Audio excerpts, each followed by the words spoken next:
What if you replaced every drop of water with energy drinks for 7 days?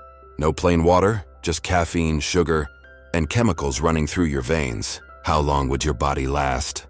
Before it crashes? Day 1 feels amazing. You're full of energy, your heart races, and you feel unstoppable. But inside, your body is already under attack.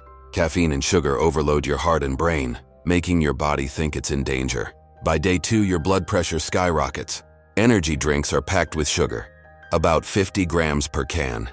That much sugar thickens your blood and stresses your kidneys. Energy drinks don't hydrate you, they dehydrate you.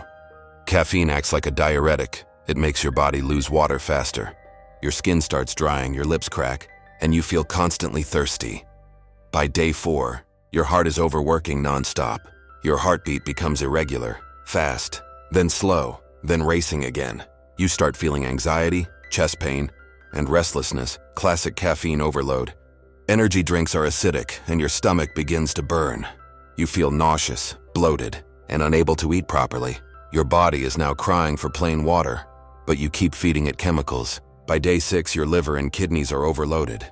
They're trying to flush out caffeine, sugar, and synthetic chemicals nonstop. Without water, they can't filter properly. Toxins build up fast. By day 7, your body is completely drained. You crash and your heart, liver, and kidneys all scream for help.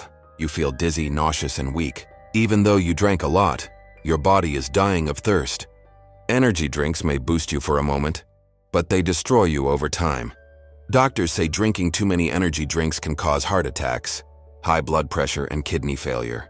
Water, on the other hand, heals everything, from your brain to your skin. So next time you reach for an energy drink, ask yourself, is it really worth replacing water? Because water doesn't just keep you alive, and it keeps you human. Choose water. Choose life.